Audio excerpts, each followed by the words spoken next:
Hi guys, अस्सलाम वालेकुम। क्या हाल चाल है आप सबके। आई होप आप सब ठीक होंगे। और जी यहाँ पर सुबह सुबह का टाइम था, बन रहा था नाश्ता। नमाज वगैरह से फारिग होने के बाद में फटाफट से मैं किचन में आ गई थी और आज सैंडविच वगैरह बनाने का प्लान था, तो नाश्ता बन रहा था। खैर आज आपके साथ में एक टॉपिक पर डिस्कस करना है जो कि मुझे रिक्वेस्ट आ रही थी कि अभी आप अपना इस्तगफार का जो भी आपका वजीफा है, जो आप करती हैं, नमाज पढ़ती हैं, वो शेयर कीजिए। तो मैंने सोचा आज के व्लॉग में इसी टॉपिक को ना जो है डिस्कस कर लेते हैं। अच्छा, इस्तगफार एक ऐसी तस्बीह है ना जिसने मेरी लाइफ में बहुत से चेंजेस किए हैं। सबसे पहले मैं आपको बताती हूँ कि कुछ चीज़ें थी जो मेरी लाइफ में बहुत ज़्यादा प्रॉब्लम्स क्रिएट कर रही थी। उनकी वजह से मैं बहुत बहुत ज़्यादा परेशान थी और बहुत वक्त से परेशान थी।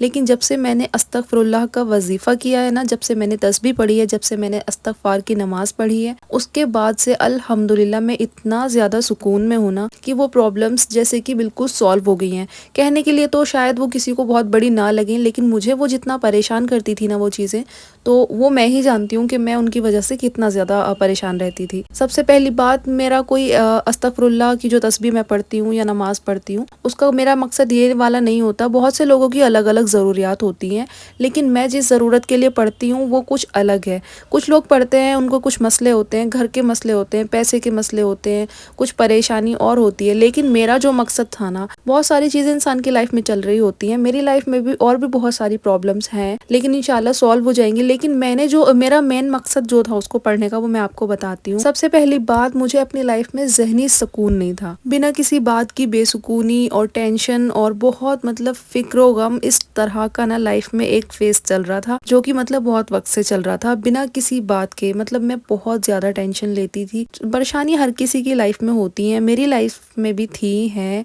और अब तो अल्हम्दुलिल्लाह बहुत सारी सॉल्व भी हो गई हैं। लेकिन ये है कि मैं उन चीज़ों को अपने दिमाग पर इतना हावी कर लेती थी ना कि मुझे बहुत ज़्यादा फिक्र होने लगती थी और मैं हर वक्त परेशान सी रहती थी, बहुत ज़्यादा फिक्रमंद रहती थी। लेकिन उसके बाद में मैंने अपनी लाइफ में कुछ चेंजेस किए। एक तो मैंने नमाज कंटिन्यू की, मतलब 5 वक्त की नमाज पढ़ना, और साथ में कुछ और मैं सूरतें वगैरह भी पढ़ती थी। कुरान पाक का भी 2 टाइम का मैंने रूटीन बनाया। अच्छा, ये चीज़ ना बीच में कुछ डिस्टर्ब हो गई थी, मेरा रूटीन डिस्टर्ब हो गया था जब मैं अम्मी की तरफ गई थी, लेकिन अल्हम्दुलिल्लाह फिर से मैंने सेट कर लिया है।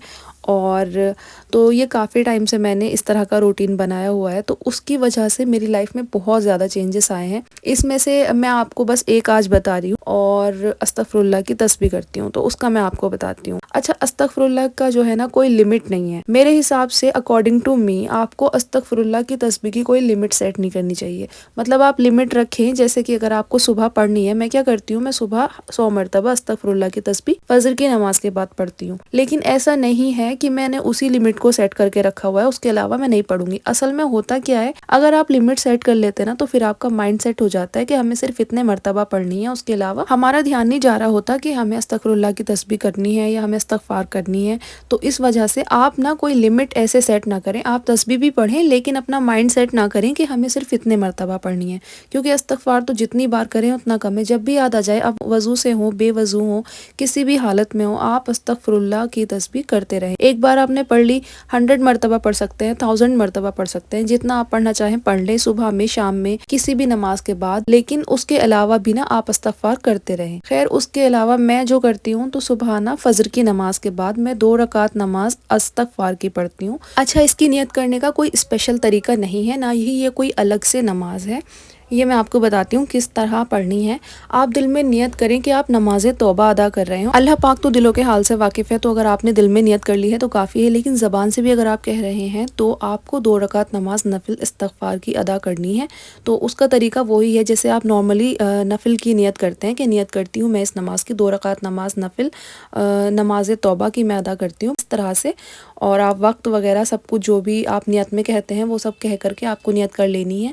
उसके बाद में जी आपको उसमें वही सूरतें पढ़नी है जो नफिल नमाज़ों में अक्सर पढ़ी जाती हैं, जो भी आपको याद है आप पढ़ सकते हैं। मैं सिर्फ 2 रकात नमाज नफिल पढ़ती हूँ, तौबा 2 रकात नमाज नफिल तौबा पढ़ती हूँ, और उसमें फ़जर के बाद मैं पढ़ती हूँ। ये मैंने अपना रूटीन बनाया हुआ है। और अल्हम्दुलिल्लाह इसको मैं मिस नहीं करती। जब भी मतलब मैं नमाज़ पढ़ती हूँ फ़जर की, उसके बाद में 2 रकात नमाज़ नफ़िल तौबा ज़रूर अदा करती हूँ। ख़ैर इसके बाद में आपने क्या करना है, नमाज़ कंप्लीट करने के बाद में आपने अल्लाह पाक से बहुत ज़्यादा तौबा करनी है। अपनी दुआओं में जो है अल्लाह पाक से अपने गुनाहों की माफ़ी मांगनी है, इस्तग़फ़ार पढ़नी है और बहुत सारी दुआ करनी है। अच्छा, दुआ मांगते वक्त आपको रो कर दुआ करनी है, बिल्कुल दिल से दुआ करनी है, कनेक्ट होकर अल्लाह के साथ में। आपका ध्यान कहीं और बिल्कुल भी नहीं होना चाहिए। जितना डीपली आप दुआ मांग सके मांगे, रो कर मांगे। रोना नहीं भी आ रहा है ना तो रोने की कोशिश करें, क्योंकि अल्लाह पाक को ये सब पसंद होता है। अच्छा जी, इसके बाद में मेरी लाइफ में जो चेंजेस हुए, जैसे कि मैंने आपको बताया, सबसे पहली बात अल्हम्दुलिल्लाह मुझे ना एक मतलब लाइफ में काफ़ी सुकून फील होता है। मतलब एक होता है ना बेसुकूनी रहती है, बेचैनी रहती है, उस चीज़ से ना मुझे काफ़ी राहत मिली है। और अल्हम्दुलिल्लाह अब मेरे दिमाग पे वो चीज़ें हावी नहीं हो रही होती जो पहले होती थी ना, कि थोड़ी सी टेंशन हो गई और अपना माइंड अपना बहुत ज़्यादा डिस्टर्ब हो गया और आप परेशान घूम रहे हैं। तो अब ऐसा नहीं है। अब भी लाइफ में चीज़ें होती हैं, टेंशन होती हैं, लेकिन उन चीज़ों को ना मैं दिमाग पे हावी नहीं होने देती। और ये सब कुछ अल्लाह पाक के करम से है, क्योंकि मैंने ये चीज़ नोटिस की है। पहले भी मैं बहुत कोशिश करती थी, ऐसा नहीं है कि नहीं करती थी, पहले भी मैं कोशिश करती थी कि मैं टेंशन ना लूँ, मेरे दिमाग पे ये चीज़ें हावी ना हो, लेकिन ऐसा नहीं होता था। वो चीज़ें मेरे दिमाग पे हावी हो जाती थी। लेकिन जब से मैंने अपने गुनाहों की माफ़ी मांगना स्टार्ट किया है ना, ये नमाज़ पढ़नी स्टार्ट की है, 100 टाइम्स मैं अस्तगफिरुल्लाह पढ़ती हूँ। और इस्तग़फ़ार आप कोई भी पढ़ सकते हैं, नॉर्मली अस्तगफिरुल्लाह पढ़ लें या और कोई पढ़ लें, अस्तगफिरुल्लाह भी पढ़ लेंगे तो वो काफ़ी है। खैर उसके बाद में जी तो मैं 100 टाइम्स पढ़ती हूँ। इंशाल्लाह मैं इसकी जो है ना थोड़ा इसको बढ़ाऊंगी इंशाल्लाह। लेकिन मैं दिन में भी जब भी मुझे याद आता है ना, तो मैं ऐसे ही नॉर्मल अस्तगफिरुल्लाह पढ़ती रहती हूँ। अच्छा, सबके अपने अपने मकसद होते हैं। बहुत सारी चीज़ें और भी हैं मेरी लाइफ में जो मैं चाहती हूँ कि हो जाए, लेकिन सबसे पहले ना मेरा दिल था कि मैं अल्लाह पाक से अपने गुनाहों की माफ़ी मांगूँ, अल्लाह पाक मुझसे राज़ी हो, मुझे नमाज की हिदायत मिले। और अल्हम्दुलिल्लाह मैं नमाज़ पढ़ती हूँ। पहले क्या होता था, मैं छोड़ देती थी कभी किसी वक्त की, और जिस वक्त की मिलती थी पढ़ लेती थी। लेकिन अल्हम्दुलिल्लाह अब मैं क्या करती हूँ, 5 वक्त की नमाज़ पढ़ती हूँ। और ये हिदायत अल्लाह पाक की ही तरफ से मिली है, क्योंकि हर कोई नहीं पढ़ रहा होता और हर किसी को हिदायत भी नहीं मिल रही होती। तो अल्हम्दुलिल्लाह मैंने शुरू की है और आप लोग कोशिश करें, आप भी कर सकते हैं। क्योंकि जब आपको नमाज की फ़िक्र होने लगती है ना, तो उसके बाद में आपको नहीं कोई रोक सकता 5 वक्त की नमाज़ पढ़ने से। अच्छा, फ़िलहाल तो जैसे कि मैंने आपको बताया, मैंने जिस मकसद के लिए पढ़ी थी वो मकसद अल्हम्दुलिल्लाह मेरा पूरा हो गया है। यानी कि मैं सिर्फ ये चाहती थी, क्योंकि सबसे ज़्यादा ना मैं इसी चीज़ से परेशान थी, क्योंकि उसकी वजह से ना जो मैं टेंशन ले रही होती थी, जो मुझे सुकून नहीं मिलता था, तो उसकी वजह से ना मेरी लाइफ में बहुत फ़र्क पड़ता था। यानी कि घर में भी टेंशन ही होती है। जब इंसान का दिमाग नहीं सही होता तो फिर वो घर में भी टेंशन ही होती है उसको, और उसकी लाइफ भी बहुत डिस्टर्ब चल रही होती है।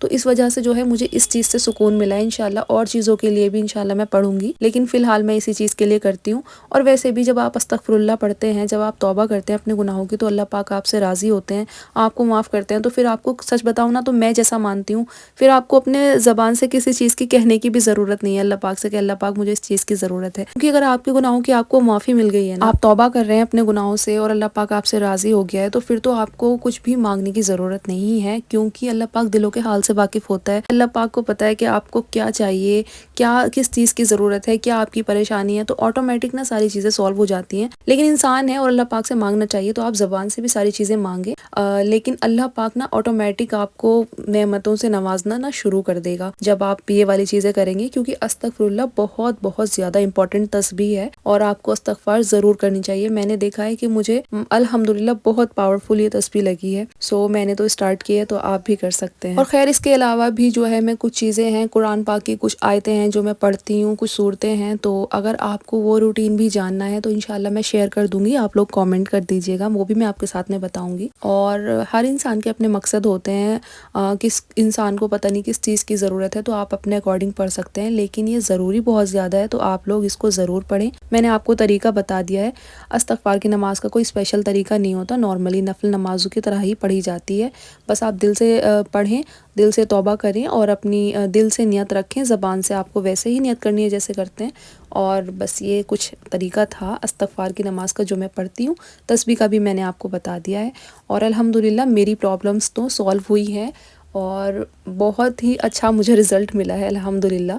क्योंकि उन चीज़ों से मैं बहुत ज़्यादा तंग थी, जो चीज़ें अभी मेरी लाइफ से ख़त्म हो गई हैं। वो जो उलझन इंसान के दिमाग में हो रही होती है ना बेफिजूल की, बिना किसी बात की टेंशन, या अगर कोई टेंशन है भी तो वो इंसान के दिमाग पे हावी हो जाना, वो एक बहुत बड़ी चीज़ होती है। क्योंकि वो इंसान को इतना परेशान कर रही होती है ना कि उसकी लाइफ का पूरा निज़ाम ही जो है ना गड़बड़ा जाता है। क्योंकि आसपास वाले लोग और रिश्तेदार और फ्रेंड्स जो भी हमारी लाइफ में होते हैं ना, उन तक की लाइफ पर इससे ना फ़र्क पड़ता है, क्योंकि हमारा मूड जैसा होता है उसी तरह से ना हम दूसरों को ट्रीट करते हैं। तो फिर वो अच्छा नहीं होता कि इंसान खुद उलझनों में हो और फिर उसका मूड अच्छा ना हो और उसके दिमाग में ये सारी चीज़ें चले। तो मेरे साथ ना ये बहुत होता था, बट अल्हम्दुलिल्लाह जब से मैंने किया है तो तब से मुझे बहुत सुकून है। मैंने आपको बताया जैसे मेरा मकसद तो अल्हम्दुलिल्लाह पूरा हुआ है और अब मेरा माइंड काफ़ी अच्छा रहता है। मतलब टेंशन अब भी होती है, लेकिन मैं किसी चीज़ को अपने दिमाग पे हावी नहीं होने देती अल्हम्दुलिल्लाह। और ये सिर्फ अल्लाह पाक के फजलो करम से है, यानी कि जब से मैंने अस्तगफिरुल्लाह की तस्बीह पढ़ना शुरू किया, जब से नमाज़ तौबा पढ़नी शुरू की, तभी से ये चेंजेस मैंने अपनी लाइफ में देखे हैं। तो बस ये कुछ था जो मैंने आपके साथ में शेयर किया, जैसे कि आपने मुझसे पूछा था, और साथ ही आज का व्लॉग आपने देखा। अभी नाइट टाइम है और बस मैं स्किन केयर कर रही थी थोड़ा सा। और आपको पता है जैसे कि मैं आजकल अपने पैरों को लेकर ना बहुत ज़्यादा टेंशन में आई हुई हूँ, क्योंकि मेरी हील्स बहुत ज़्यादा क्रैक हो गई हैं। तो बस वैसलीन वगैरह लगा रही थी मैं, और मैंने इनको गर्म पानी में डिप किया था, थोड़ा सा शैम्पू, बॉडी वॉश और ग्लिसरीन वगैरह डाल करके ना गर्म पानी में मैंने उसमें इसको 15 मिनट के लिए ना डिप किया था, और मेरे पैर उसके बाद में काफ़ी ज़्यादा सॉफ्ट हो गए थे। तो और बाद में मैंने ऑयल लगाया, साथ थोड़ी सी वैसलीन लगा ली थी, और बाद में सॉक्स पहन के मैं सो गई थी। अगर आप चाहें तो ये ट्राई कर सकते हैं, क्योंकि वार्म वाटर से ना मुझे बहुत फ़ायदा लगा है। खैर ये आज का व्लॉग था। अगर आपको और कुछ भी जानना है मेरी नमाज रूटीन वगैरह तो बता दीजिएगा, मैं शेयर कर दूँगी। And thank you so much for watching. अल्लाह हाफिज़।